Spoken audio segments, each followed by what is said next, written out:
disinilah kita mau membuat sebuah produk undang-undang yang disebut namanya RUU Migas tadi, Undang-Undang Migas tadi, itu mau kita adopsi spirit yang tadi kita sampaikan.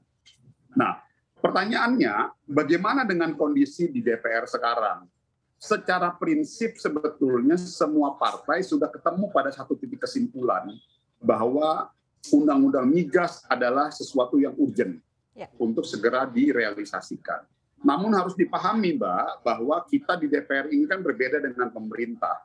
Di DPR ini kita multi partai yang dimana semua pihak pasti punya perspektifnya masing-masing.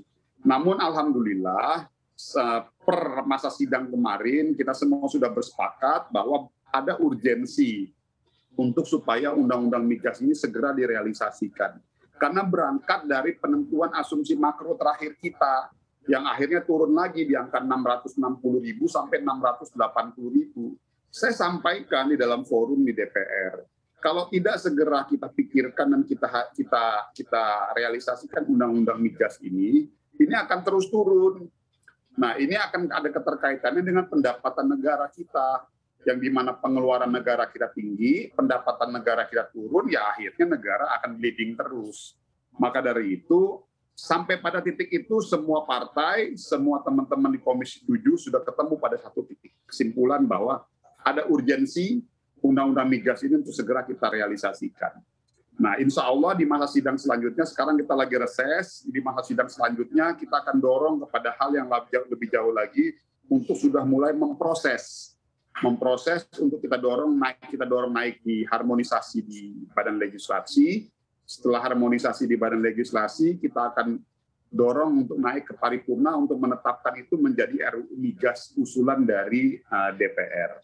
Setelah itu menjadi RUU Migas usulan dari DPR, itu akan kita kirim kepada pemerintah. Silakan pemerintah untuk membuat DIM-nya, daftar inventarisasi masalahnya. Baru setelah itu kita dikirim kembali ke DPR, kita bersama-sama dengan pemerintah untuk segera menyiapkan, menyempurnakan, dan mengoptimalkan Undang-Undang Migas ini agar sepenuh-penuhnya bisa segera kita optimalkan, agar kita bisa manfaatkan untuk peningkatan produksi dalam negeri kita. Pak Maman, tadi Anda katakan urgensinya juga cukup tinggi, begitu kan? Ada beberapa poin juga yang bisa kita katakan juga sangat penting ya masuk ke dalam RUU ini. Tapi tarik ulurnya saat ini juga sudah cukup lama begitu Pak. Kira-kira kapan targetnya dari DPR sendiri? Target kita, Mbak, untuk kita kirim ke pemerintah kurang lebih sekitar bulan Oktober. Itu harapan kita ya. Itu paling lama kita kirim ke pemerintah bulan Oktober.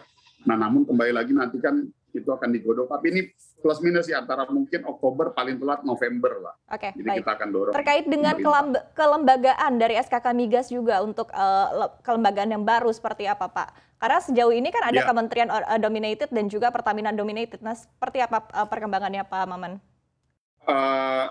Pertanyaan Mbak ini memang sangat teknis dan detail sekali, tapi saya pikir tidak ada masalah, tidak salahnya saya respon ya, dalam rangka untuk tidak menimbulkan kepanikan dan keriuhan di teman-teman di SKK maupun di SDM.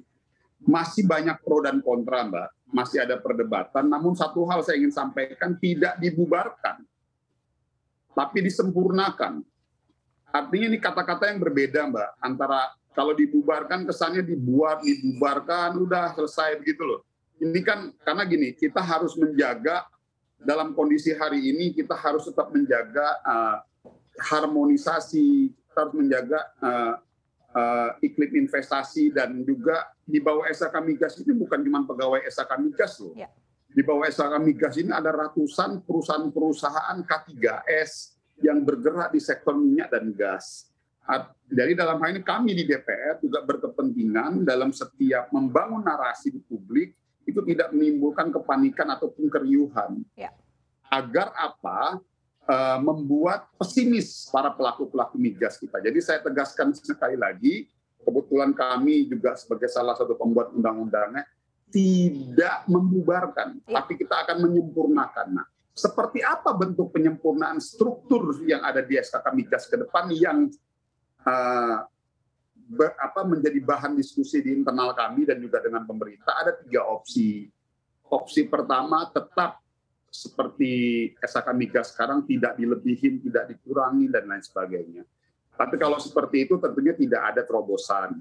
Lalu yang kedua, membuat atau mengupdating ataupun menyempurnakan struktur SK Migas dengan sebuah badan yang jauh lebih sempurna, jauh lebih optimal agar bisa mengerjakan beberapa ruang-ruang yang memang selama ini tidak bisa dijalankan oleh SK Migas. Dan yang terakhir juga ini ada juga wacana di take over oleh Pertamina. Namun memang pada saat di take over oleh Pertamina banyak perdebatan. Perdebatannya apa?